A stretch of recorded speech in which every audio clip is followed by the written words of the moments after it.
à tous, j'espère que vous allez bien. Ici, je vais analyser une partie avec un abonné. Donc, comme d'habitude, pour ceux qui ne le savent pas, ici, je joue avec mon petit compte contre des moins de 1400-1500. Donc là, j'ai joué E4, donc, et là, E6. Ok, donc moi, je joue D4, ok, je prends le centre. Et là, il me joue D5, et donc je continue. Ici, moi, je préfère ce coup, c'est théorique. Et ici, il me joue pion en C5. Donc moi, souvent, je me dis, ok, si je joue C3, j'aime pas trop qu'il me joue C4, mais je vois personne ne le jouer, et je crois que c'est parce qu'il y a, en fait, il y a la poussée B3 derrière. Et si prise, ça ouvre la diagonale de la tour, et tout ça. Donc je l'ai finalement joué, C3, et il joue cavalier C6, donc comme je vous l'ai dit, il joue pas. Et ici, mon coup préféré, c'est fou B5 pour clouer le cavalier. Donc là, s'il prend, je prends. Il peut pas reprendre parce que sinon, il y a échec. Donc, du fou. Ok, donc ici, c'est décloué. Donc vraiment, là, il peut vraiment prendre. Enfin, après, il y a la dame, hein, donc il peut pas trop reprendre encore. Donc j'ai pris. Et ensuite, donc, j'ai développé mon cavalier.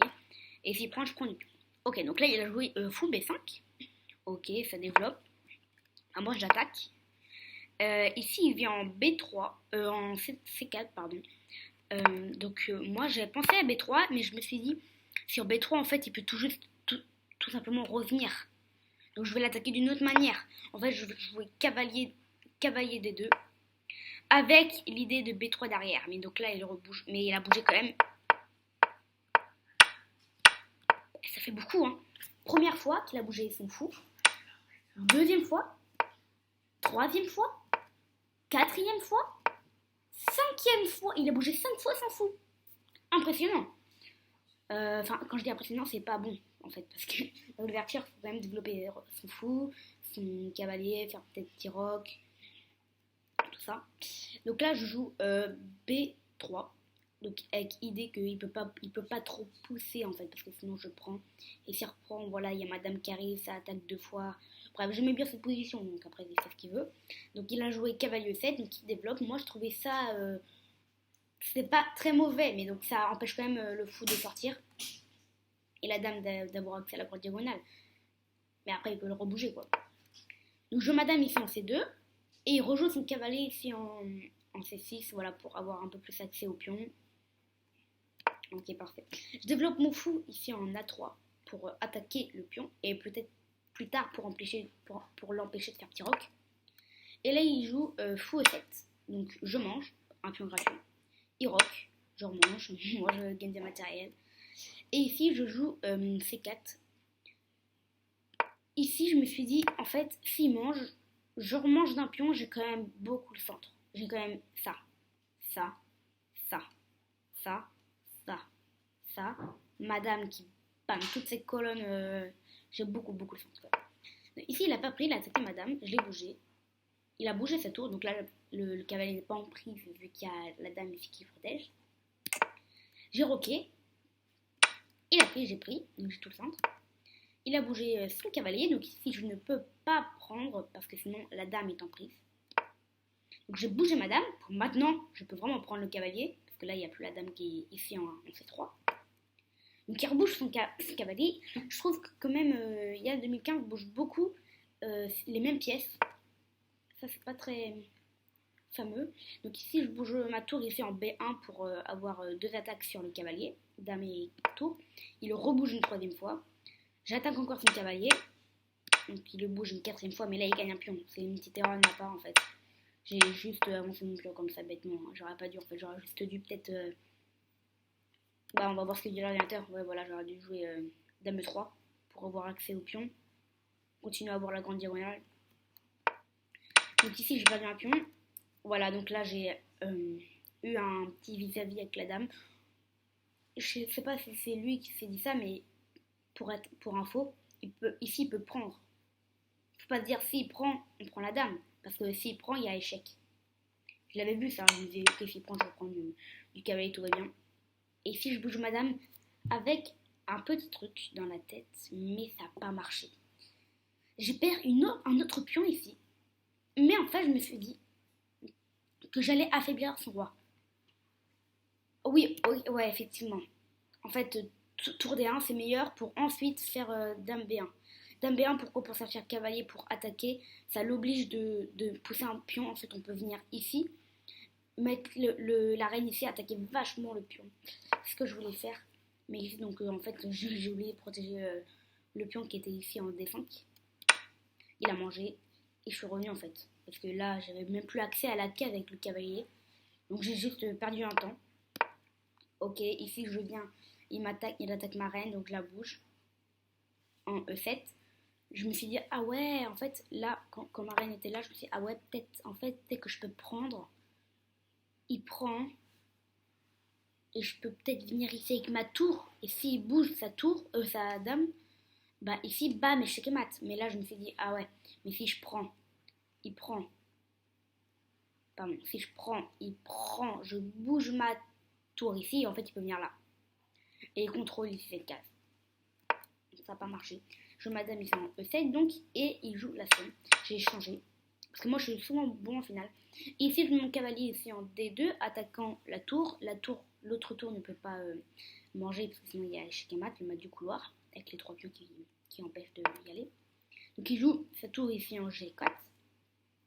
Ici je joue un petit coup de pion, donc il ne peut toujours pas prendre, parce que sinon il y a toujours le mat. Et en plus même sa tour était en l'air. Donc il a bougé sa tour. J'ai bougé l'autre tour, parce que je joue toujours avec le cavalier ici qui ne peut pas être pris. Sinon, il y a le mat du couloir. Donc il joue un coup de pion, très bien joué de sa part ici. Puisque là, le coup de pion, H5, là, il peut vraiment prendre le cavalier maintenant. Parce que maintenant, il n'y a plus échec et mat. Le mat du couloir. Alors j'ai pensé peut-être à tour C5. Et s'il prend échec, et je croyais que c'était mat, échec de la tour. Ici. Enfin, attendez. Si ici, je joue tour C5, il prend, échec, le roi bouge, et là je peux faire échec, mais il n'y a pas échec et mat en fait. Si ça aurait été un pion, ok, mais c'est une tour, donc elle pourra venir ici. Et ensuite débloquer la case. Donc c'est pas très génial de ma part, donc c'est pour ça que je n'ai pas joué. Ici j'ai joué cavalier E4, donc la barre est quand même noire. Ah, maintenant elle est blanche. Donc voilà, il attaque mon cavalier en jouant en fou D3, je bouge mon roi en F2, il mange, je remonte de la tour, il me fait échec, on bouge, ok on échange. Là quand même, je trouve qu'il aurait pu prendre le pion, parce que c'était un pion quand même en l'air. Il aurait pu prendre, se mettre sur la colonne et être derrière un pion, c'est quand même fort. Moi j'aurais pu le protéger peut-être en jouant ici ma tour en C4, mais lui, moi j'aurais toujours pas d'attaque, hein, c'est pour protéger son pion, bref, ça aurait été bien pour lui. Mais il a joué sa tour ici, en B6. Donc j'ai mis échec. Il a bougé. Et ensuite, j'ai donc attaqué ce pion-là. Et il ne pouvait pas bouger donc, parce que sinon il y avait ce pion qui était en l'air.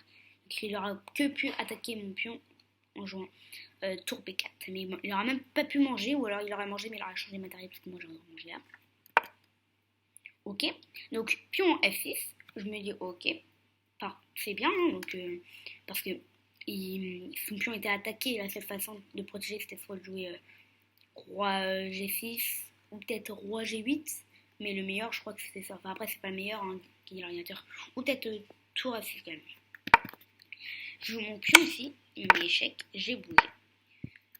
Il a avancé son pion de 2 cases en B6, et vous savez, je sais pas si vous savez en fait, mais quand un pion avance de 2 cases et qu'il arrive au même niveau avec un autre pion adverse, on peut faire la prise en passant. Et si c'est ce que j'ai fait. C'est pas le meilleur coup, hein, peut-être que en fait j'aurais pu gagner un pion gratuit ici. Mais je me disais, bon, après c'était pas juste pour plaisir de le faire, hein, parce que genre je préfère gagner une partie que faire la prise en passant. Et là en fait quand je me suis rendu compte, quand il m'a fait échec, j'ai bougé mon roi, je me suis rendu compte, mais en fait tout simplement tour H2. Qu'est-ce que je fais sur tour H2? Là, je me dis, ok, peut-être tour C6, ça attaque le pion. Mais là, il peut manger, en fait. Après, il peut pousser. Bam, tac. En fait, il a un pion de plus. Donc, en fait, lui, il change tout, il est content. Donc, heureusement, il n'a pas joué, il a poussé son pion. Mais là, je pouvais rien faire, en fait. Je pouvais même pas mettre mon roi ici pour protéger le pion. Parce qu'il y avait ce pion-là. Il a repoussé. Là, j'ai pas compris, en fait, pourquoi il poussait. Donc là, je me suis remis ici, il s'est remis là. Là, il pouvait encore avoir tour H1 cette fois. Il m'a remis échec, donc là, moi, j'étais prêt à faire nul. Je me disais, ok, bah, je peux rien faire, en fait.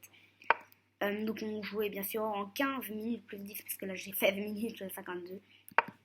Et ici, donc, j'ai joué roi des 3 pour avoir accès au pion, ici. Il a avancé son pion, je me suis dit, pourquoi il avance son pion? J'ai pas mangé ici, parce que je me suis dit, en fait, s'il prend, ça m'arrange, parce que moi, je prends ici du pion, et donc, il n'y a plus de tour H1, finalement. Mais après, il y a un pion passé quand même très fort. Et là, il a finalement joué. Donc j'ai mangé, j'ai remangé. Et il n'a pas mangé là, donc de toute façon je pouvais pas le protéger, donc il a remangé après. Tac, il m'a mis échec. Donc là, j'ai avancé mon pion en me disant s'il prend, je peux faire échec. Donc là, le roi peut-être qu'il bouge là. Ensuite, bam, mon roi vient. Donc là, la seule façon d'avancer pour son pion, c'est peut-être de reculer ou d'aller là. Après, je peux remettre ma tour ici et faire échec. Ok, donc là, il bouge sa tour en G2. Je me suis dit, c'est bizarre quand même. Là, en fait, je peux déjà prendre. Et même s'il reprend, je peux bouger mon roi là. Il peut même pas avancer, sinon je prends. Et s'il avance, bah je prends. Donc c'est mort pour lui. Donc j'avance au début. Là, la barre quand même qui... ici, il bouge sa tour. Je mets échec. Échec. Et en fait, là, c'est nul. C'est réputé ça. Enfin, là, c'est nul. Là, il prend. Je reprends. Il reprend. Mon roi va ici, il contrôle toutes ses cases. Le roi, lui, il peut plus avancer, celui-là. Mais il va peut-être avancer son pion. Genre, je peux avancer mon roi, il fait une dame, j'en mange. Nul. Roi contre roi, c'est nul par manque de matériel. Et ici, la gaffe totale. Roi F6. Je croyais pas. Je croyais pas, en fait. Il avait très très bien joué pendant l'ouverture, ça va, en vrai. Moi, il est très bien joué hein, dans l'ouverture. Après la... Ouais, après... Tour, quand je joue tour G5 et qu'il a joué roi F6, j'ai pas compris. Il y a la tour qui est en l'air. Il peut même pas jouer pion en H2 parce que sinon là il y a tour H1 et on prend après. Donc ici il a abandonné. Donc je sais pas quoi. Je sais pas pourquoi. Mais la finale il a quand même mal joué. Il a fait plein de gaffes. Vous voyez la barre quand même qui était blanche. Enfin qui était noire ici. On joue 2 coups. 1, 2, 3 coups pardon. 3. Et ça revient. C'est impossible. C'est... Donc j'ai pris. J'ai pris ici, il a abandonné. Donc j'espère que vous êtes content d'avoir regardé cette vidéo. Et donc je vous dis à la prochaine vidéo. Ciao, ciao.